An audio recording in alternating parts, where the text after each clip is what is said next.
इन बच्चों, आज हम पढ़ेंगे कक्षा 8 का हिंदी प्रथम का पाठ 17 बाज और सांप। कल मैंने इसका फर्स्ट पार्ट पढ़ाया था आपको। आइए आज शुरू करते हैं इसका सेकंड पार्ट। इसमें दो प्राणियों की कहानी है। बाज और सांप दोनों ही अलग अलग व्यवहार है उनका, अलग अलग सोच है। किस तरह से इन प्राणियों के बारे में निर्मल वर्मा जी ने बताया है इस पाठ में। आइए आगे शुरू करते हैं। देखिए, ये यहाँ पर मैंने आपको बताया था कि बाज जो है ने अपना सिर उठाया। जब घायल बाज था उसने सिर उठाकर देखा तो सांप की जो गुफा है वो उसमें दरारें हैं, पानी टपक रहा है और अंधेरी गुफा है, उसमें सीलन की बदबू आ रही है और जैसे कोई चीज़ वर्षों से वहाँ पर सड़ रही हो। बाज के मुंह से एक बड़ी जोर की करुण चीख फूट पड़ी। आकाश में सिर्फ एक बार आकाश में उड़ पाता। अब ये सब देखकर बाज कह रहा है कि काश में एक बार और उड़ पाता, क्योंकि बाज घायल हो रहा था और वो उड़ नहीं पा रहा था, इसलिए वो कह रहा था कि काश में एक बार और उड़ पाता। बाज की ऐसी करुण चीख सुनकर सांप कुछ सिटपटा सा गया। ठीक है ना। एक क्षण के लिए उसके मन में उस आकाश के प्रति इच्छा पैदा हो गई जिसके वियोग में बाज इतना व्याकुल होकर छटपटा रहा था।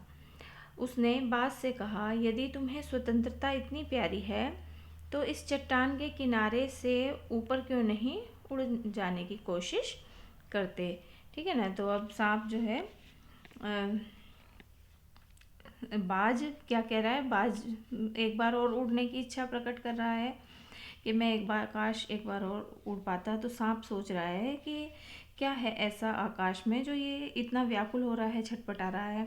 तो उसने बाज से कहा कि तुम्हें अपनी स्वतंत्रता इतनी प्यारी है तो एक चट्टान के कोने पर जाकर और वहाँ से उड़ने की कोशिश करो, शायद तुम उड़ पाओ। क्योंकि बाज घायल हो रहा था।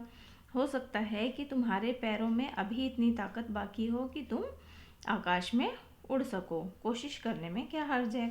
सांप जो है बाज से कह रहा है कि एक बार और कोशिश करो, तुम चट्टानों के किनारे पर जाकर और उड़ने की कोशिश करो। बाज में एक नई आशा जग उठी। ठीक है ना। वह दूने उत्साह से अपने घायल शरीर को घसीटता हुआ चट्टान के किनारे तक खींच लाया। कि वो दूने मतलब दुगने साहस के साथ, उत्साह के साथ अपने घायल शरीर को खींचता हुआ, घसीटता हुआ चट्टान के किनारे पर आ गया। खुले आकाश को देखकर उसकी आंखें चमक उठीं। उसने एक गहरी लंबी सांस ली और अपने पंख फैलाकर हवा में कूद पड़ा। किंतु उसके टूटे पंखों में इतनी शक्ति नहीं थी कि उसके शरीर का बोझ संभाल सकें। पत्थर सा उसका शरीर लुढ़कता हुआ नदी में जा गिरा। एक लहर ने उठकर उसके पंखों पर जमे खून को धो दिया। उसके थके मांदे शरीर को सफ़ेद फैन से ढक दिया। फिर अपनी गोद में समेटकर उसे अपने साथ सागर की ओर ले चली। कि मतलब बाज ने चट्टान के किनारे से आकर उड़ने की कोशिश की, लेकिन उसके घायल उसके पंख बहुत कमज़ोर हो गए थे और उसका शरीर भारी था। तो उसके शरीर के बोझ को उसके पंख सहन नहीं कर पाए, नहीं उठा पाए, वो नहीं उड़ पाया और वो कहाँ गिर गया, नदी में गिर गया। पत्थर से नीचे लुढ़क कर नदी में जाकर गिर गया और वहाँ पर लहरों पानी में जब वो गया तो उसके पंखों पर, शरीर पर खून था वो धुल गया पानी में जाते ही और उसके थके मांदे शरीर को सफ़ेद फैन से ढक दिया। मतलब पानी जहाँ पर मिल रहा था वहाँ सफ़ेद झाग जैसा, दूध जैसा पानी हो रहा था ना, समुद्र और नदी का पानी जहाँ पर मिल रहा था। तो उस फैन जैसे पानी ने, सफ़ेद पानी ने उसको पूरा ढक लिया और वो उसको अपनी गोद में समेट कर मतलब नदी में वो बह गया, सागर में चला गया। लहरें चट्टानों पर सिर धूनने लगी, मानो बाज की मृत्यु पर आंसू बहा रही हों। ठीक है ना। लहरें जो थी वो चट्टानों से टकरा रही थी बार बार। तो चट्टानों से टकराने से सिर धुनना मतलब टकरा रही थी, तो मानो कि बाज की मृत्यु पर वो आंसू बहा रही हों। धीरे धीरे समुद्र के असीम विस्तार में बाज आंखों से ओझल हो गया। चट्टान की खोखल में बैठा हुआ सांप बड़ी देर तक बाज की मृत्यु और आकाश के लिए उसके प्रेम के विषय में सोचता रहा। अब सांप जो है उसके बाज के बारे में, बाज की मृत्यु के बारे में और उसका आकाश के लिए प्रेम के बारे में सोचता रहा। आकाश की असीम शून्यता में क्या ऐसा आकर्षण छिपा है जिसके लिए बाज ने अपने प्राण गंवा दिए। वह खुद तो मर गया लेकिन मेरे दिल का चैन अपने साथ ले गया। अब सांप जो है बैठा बैठा सोच रहा है कि ऐसा आकाश में क्या था जिसके लिए उसने अपने प्राण गंवा दिए। न जाने आकाश में क्या खजाना रखा है। एक बार तो मैं भी वहाँ जाकर उसके रहस्य का पता लगाऊंगा, चाहे कुछ देर के लिए ही हो, कम से कम उस आकाश का स्वाद तो चख लूँगा। ठीक है ना। तो अब सांप सोच रहा है कि जिसके लिए आकाश में उड़ने की चाह लेकर बाज मर गया, अभी अगर वो वहीं रहता तो हो सकता है उसके जख्म भर जाते धीरे धीरे, लेकिन वो उड़ने की चाह लेकर एक बार और उड़ने के लिए चट्टान के किनारे से जाकर उड़ना चाह रहा था, लेकिन वो नदी में गिरकर मर गया। तो इसीलिए सांप कह रहा है कि ऐसा क्या है आकाश में, एक बार मैं जाकर ज़रूर देखूंगा, उसका स्वाद ज़रूर चखना चाहूँगा, आकाश में मैं उड़ना चाहूँगा। यह कहकर सांप ने अपने शरीर को सिकोड़ा और आगे रेंगकर अपने को आकाश की शून्यता में छोड़ दिया।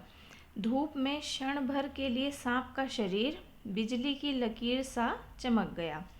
अब ठीक है, क्या हुआ कि सांप भी चट्टान के किनारे पर जाकर उड़ने की कोशिश कर रहा था कि मैं भी शायद आकाश में उड़ सकूं। तो वो किनारे पर जाकर उसने अपने शरीर को छोड़ दिया, आकाश की शून्यता में छोड़ दिया, मतलब किनारे पर जाकर उड़ने की कोशिश की होगी। तो वो ऊपर से ऐसे धूप में क्या हुआ, उस लकीर जैसा एक क्षण के लिए उसका शरीर लकीर, बिजली की लकीर जैसा चमका। किंतु जिसने जीवन भर रेंगना सीखा था वह भला क्या उड़ पाता।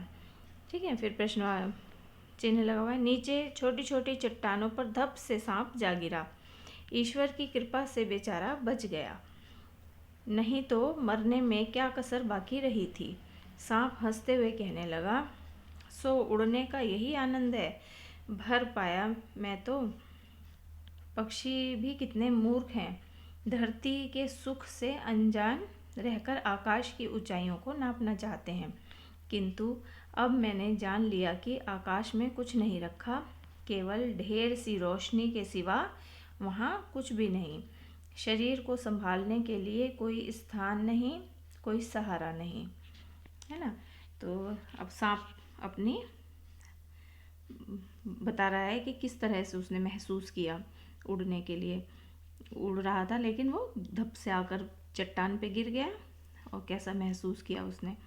फिर वे पक्षी किस बूते पर इतनी डींगे हाँकते हैं, किस लिए धरती के प्राणियों को इतना छोटा समझते हैं।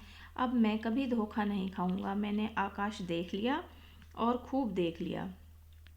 बाज तो बड़ी बड़ी बातें बनाता था, आकाश के गुण गाते थकता नहीं था। उसी की बातों में आकर मैं आकाश में कूदा था। ईश्वर भला करे मरते मरते बच गया। अब तो मेरी यह बात और भी पक्की हो गई है कि अपनी खोखल से बड़ा सुख और कहीं नहीं है।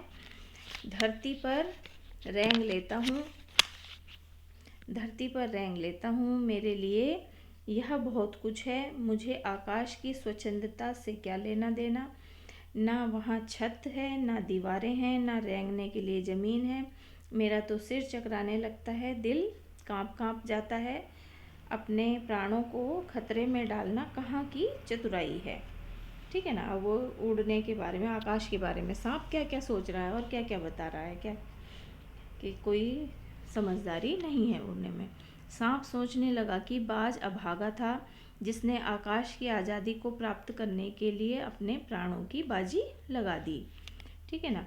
किंतु कुछ देर बाद सांप के आश्चर्य का ठिकाना नहीं रहा। उसने सुना चट्टानों के नीचे से एक मधुर रहस्यमय गीत की आवाज़ उठ रही है। पहले उसे अपने कानों पर विश्वास नहीं हुआ, किंतु कुछ देर बाद गीत के स्वर अधिक साफ सुनाई देने लगे।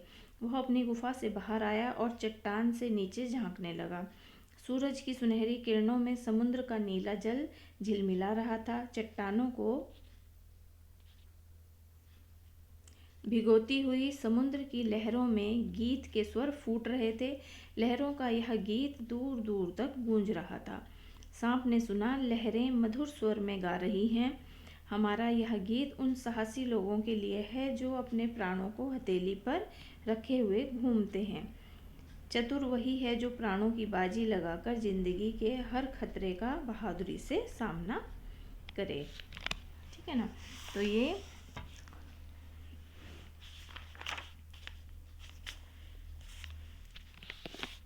बहादुरी से सामना करे। तो ये बाज की मृत्यु हो गई और वो सांप जो है ये सोच रहा था कि क्या रखा है आकाश में, कुछ नहीं है। तो वो थोड़ी देर बाद क्या हुआ कि उसे पानी की लहरों में कुछ रहस्यमय संगीत सुनाई देने लगा और वो बाहर देखने के लिए आया।